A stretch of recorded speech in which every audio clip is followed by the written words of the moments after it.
మహనీయులు సావిత్రిబాయి పూలే గారి జయంతి సందర్భంగా మా 37వ డివిజన్లో ఉన్న మా అమ్మవారి విగ్రహానికి పూలమాలలు వేయడానికి విచ్చేసిన మా విఠలన్న గారికి మరియు మా టౌన్ ప్రెసిడెంట్ రాజన్న గారికి మరియు మా శేఖర్ అన్న గారికి అందరూ మా టీం ఎవరున్నారు మా బీఆర్ఎస్ టీం సభ్యులు అందరు పెద్దలకి మరియు మా 37 డివిజన్ నాయకులకు మా కార్యకర్తలకు అందరికీ హృదయపూర్వక ధన్యవాదములు. ఈరోజు ప్రతి సంవత్సరంలో కొన్ని రోజులలో కొన్ని గొప్ప దినాలు ఉంటాయి. ఈరోజు వాస్తవంగా చెప్పాలంటే చాలా గొప్ప దినం. మహిళలు పురుషులు అంటరానితనం బహుజనతనం అనే ఒక ఇంతకుముందు ఉన్న విషయాలు ఎలాగ ప్రభావితం చేశాయో శక్తి మహిళ సావిత్రిబాయి పూలే గారు ఆ అమ్మవారి జయంతి ఆ అమ్మవారి విగ్రహం మా డివిజన్లో ఉండడం ఈ ప్రోగ్రాంకి మా వాళ్ళందరం రావడం చాలా సంతోషంగా ఉంది. సావిత్రిబాయి పూలే గారి ఆశయాలను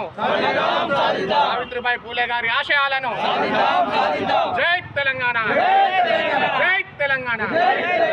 కేసీఆర్ గారి నాయకత్వం, కేసీఆర్ గారి నాయకత్వం, కేటీఆర్ గారి నాయకత్వం, కేటీఆర్ గారి నాయకత్వం.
భారతదేశము తొలి మహిళా ఉపాధ్యక్షురాలు సావిత్రిబాయి పూలే 129వ జయంతిని ఈరోజు జిల్లా బీఆర్ఎస్ పార్టీ ఆఫీసులో ఘనంగా జరుపుకుంటున్నాం. నేను జిల్లా ప్రజల నుంచి బీఆర్ఎస్ జిల్లా నాయకులు, టౌన్ నాయకులు, రాష్ట్ర నాయకులు, అదే ప్రెస్ అండ్ మీడియా సోదరుల తరఫున ఈరోజు సావిత్రిబాయి పూలే జయంతి సందర్భంగా మరి ఘనంగా నివాళులు అర్పించడం జరిగింది. మరి సావిత్రిబాయి పూలే జీవిత చరిత్ర అందరికీ తెలుసు. మహారాష్ట్రలోని సాత్గాం జిల్లాలో నయాగాం గ్రామంలో జన్మించిన ఒక మిడిల్ క్లాస్ అమ్మాయి సావిత్రిబాయి పూలే. బీసీ కులానికి చెందిన ఆమె మరి తన 7వ ఏటనే జ్యోతిరావు పూలేతోని వివాహమాడి మరి జ్యోతిరావు పూలేతోని చాలా కష్టపడ్డ వ్యక్తి సావిత్రిబాయి పూలే.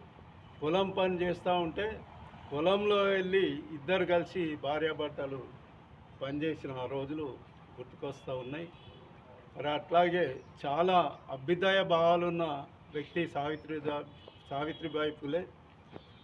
ఆమె అంటరానితనానికి, అప్రిషతకు, అట్లాగే అవినీతికి, అరాచకంకు వ్యతిరేకంగా పోరాడిన వ్యక్తి సావిత్రిబాయి పూలే. మరి తన భర్త జ్యోతిరావు పూలేతో అక్కడ వ్యవసాయం చేసుకుంటూ చెట్టు కింద మరి ఆయనతోని విద్యాభ్యాసం నేర్చిన ఆ రోజులు. మరి దాంతో ఆమె ఉండకుండా అప్పుడు ఆ జమాన్లో ఒక స్త్రీ బయటకు వెళ్ళాలంటే ఎన్నో కష్ట నష్టాలకు వచ్చేది. ఆ టైంలో అగ్రవర్ణాలు కూడా నిందించేవారు. మరి ఆ టైంలో స్త్రీ వంటింటి కుందేలు కావద్దని చెప్పేసి మరి ఆ రోజు 1 జనవరి 1848లో మరి పుణేలో మొదటి పాఠశాల బాలికల పాఠశాల మరి స్థాపించి మరి స్త్రీలను బయటకు తీసుకొచ్చిన వ్యక్తి గొప్ప వ్యక్తి సావిత్రిబాయి పూలే. కాబట్టి సావిత్రిబాయి పూలే మరి 10/3/1897లో ప్లేగ్ వ్యాధితో మరణించడం జరిగింది. మరి 66 సంవత్సరాలు.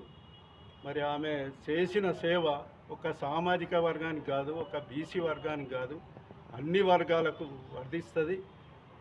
అట్లాగే నిజామాబాద్ జిల్లాకు సావిత్రిబాయి పూలేకు చాలా అవినాభావ సంబంధాలు ఉన్నాయి.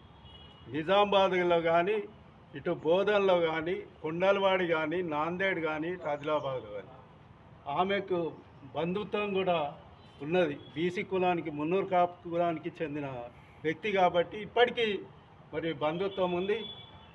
మరి ఆమె అప్పుడు ఏదైతే స్కూల్ పాఠశాల పెట్టిందో టీచర్గా వెళ్ళినప్పుడు అగ్రవర్ణాల వారితో చాలా ఇన్సల్ట్గా ఫీల్ చేయడం జరిగింది. అగ్రవర్ణాల వాళ్ళు మరి ఆమె వెళ్తూ ఉంటే బురద కూడా ఆమె చీరకు బురద చల్లిన రోజు ఉంది. మరి ఆమె స్కూల్కి వెళ్ళి చీర చేంజ్ చేసి మరి పిల్లలకు పాఠాలు చెప్పి అదే బురద చీరతోని మళ్ళీ బయటకు వచ్చేది. ఒకరోజు తట్టుకోలేక ఒకడి చెంప కూడా వాయించిన వ్యక్తి మా వీరనారి సావిత్రిబాయి పూలే. కాబట్టి మరి పూలే జ్ఞాపకార్థం నేను ఈ రాష్ట్ర కేంద్ర ప్రభుత్వాలను డిమాండ్ చేసేది ఏంటంటే సావిత్రిబాయి పూలేను స్ఫూర్తిగా తీసుకొని ఆ రోజు తెలంగాణ తొలి ముఖ్యమంత్రి కేసీఆర్ గారు 1007 గురుకుల పాఠశాలలు స్థాపించిన వ్యక్తి మన తెలంగాణ కేసీఆర్ గారు. ఆయనకే ఈ క్రెడిట్ దక్కుతుంది. అంటే పూలే ఆశయాలను నెరవేర్చడంలో ప్రధానంగా మరి తొలి ముఖ్యమంత్రి అని చెప్పుకోక తప్పదు.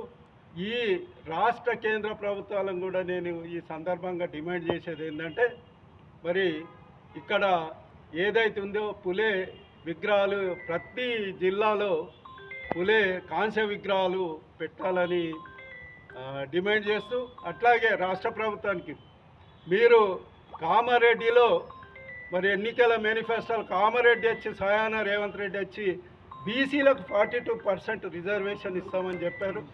మరి ఖచ్చితంగా ఆ రిజర్వేషన్స్కు చట్టబద్ధత కల్పించినాకనే భవిష్యత్తులో మున్సిపల్ కానీ, జడ్పీటీసీ కానీ, ఎంపీటీసీ ఎలక్షన్కు వెళ్ళాలని ఈ సందర్భంగా రాష్ట్ర ప్రభుత్వాన్ని కూడా హెచ్చరిస్తూ, అట్లాగే కేంద్ర ప్రభుత్వం కూడా సావిత్రిబాయి పూలే మరి జీవిత చరిత్రను పాఠ్యాంశాల్లో కూడా చేర్చాలని, అట్లాగే పార్లమెంటు భవన్లో కూడా సావిత్రిబాయి పూలే విగ్రహము పెట్టాలని, ఒక యూనివర్సిటీ పేరు కూడా సావిత్రిబాయి పూలే పేరు పెట్టాలని ఈ సందర్భంగా తెలియజేస్తూ, ఒక 5 ఎకరాల స్మృతివనం కూడా ఇక్కడ ఏర్పాటు చేయాలని స్టేట్లో, ఇవన్నీ కేంద్ర రాష్ట్ర ప్రభుత్వాలను ఈ సందర్భంగా డిమాండ్ చేస్తూ మరొక్కసారి సావిత్రిబాయి పూలేకు ఘనంగా ఈ సందర్భంగా జిల్లా బీఆర్ఎస్ పార్టీ ఆఫీస్లో బీఆర్ఎస్ రాష్ట్ర జిల్లా టౌన్ నాయకుల సమక్షంలో